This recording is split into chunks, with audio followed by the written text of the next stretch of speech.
మోకాళ్ళ మరియు నడుము నొప్పులకు చిన్న ఇంజెక్షన్ ద్వారా పరిష్కారం. డాక్టర్ ప్రకాష్ గుడిపూడి, 18 సంవత్సరాల అనుభవం. సంప్రదించండి elite spine and pain management centre, Manikonda, Hyderabad. ఇవి కాదు కావాల్సింది, రాష్ట్రానికి ప్రజలకు కావాల్సింది. ఓ లోడొచ్చు గెలవచ్చు, ఎవరికి శాశ్వతం కాదు. మళ్ళా డబల్ స్పీడ్తో మేము అధికారంలోకి వస్తాం.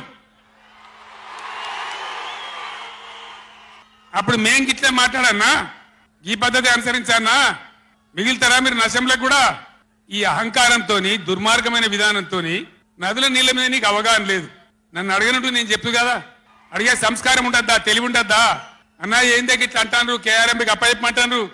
ఏం చేయాలి? ఈ పొన్నాల లక్ష్మయ్య గారు ఉన్నాడు, హరీష్ రావు ఉన్నాడు, నేనున్నా, కడియం సిఆర్ ఉన్నాడు, నీళ్ళ మీద పనిచేసిన వాళ్ళు ఉన్నారు. ఎవరిని అడిగినా చెప్తుంటాం కదా. మీకు తెలివి లేకపోతే అప్పచెప్పుడు, ఆగమవుడు, బడ్జెట్ ఆపి తీర్మానం పెట్టుడు. నేను ఒక్కటే మాట మీతో చెప్తున్నా, దయచేసి.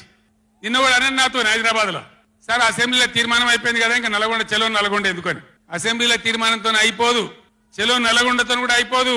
దయచేసి ఎప్పటికప్పుడు కృష్ణా నదిలో బ్రిజేష్ ట్రిబ్యునల్లో మన వాటా తేలే వరకు, న్యాయమైన వాటా తేలే వరకు, మన నీళ్ల హక్కులు మనకు దక్కే వరకు ప్రతి సందర్భంలో ఈ 5 జిల్లాల ప్రజలు, కృష్ణా పరివాహక ప్రాంతంలో ఉన్న 5 జిల్లాల ప్రజలు ఎప్పటికప్పుడు మనం పోరాడడానికి సిద్ధంగా ఉండాలి.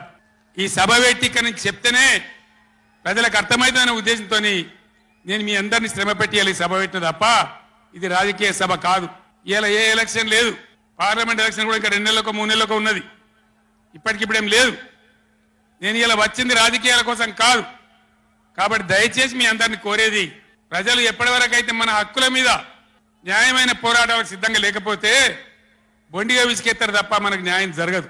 అందుకని మీ అందరినీ కూడా ఇలా సభలో ఉన్న వాళ్ళను, టీవీలో నా ఉపన్యాసం వింటున్న వాళ్ళను మీకు దండం పెట్టి నేను చెప్తా ఉన్నా, నేను మీ బిడ్డను. 15 ఏళ్ళు పోరాడి సాగు నోట్ల తలకాయ పెట్టి చివరికి సాగు ధరదాకా పోయి ఈ తెలంగాణ తెచ్చింది నేను. అందుకే నాకు గర్జు ఉంటుంది, ఫికర్ ఉంటుంది, తన్లాట ఉంటుంది, నాశనం కావద్దనే తపన ఉంటుంది. దీన్ని అర్థం చేసుకొని ఎప్పుడు యాక్షన్ కార్యక్రమాలకు పిలిపించినా ప్రభుత్వం యొక్క దమన నీతిని ఎండగా రేపు చేయాలి, చాలా చేయాల్సి ఉంటుంది. ఇవాళకి ఇట్లా మోపు చేసిన కరెంటు రేపు ఇస్తారా? మార్చిలో, ఏప్రిల్లో, మే నెలలో ఇస్తారా? అసెంబ్లీలోనే జనరేటర్ తెచ్చిపెట్టిండ్రు, అంతపాటు గనులు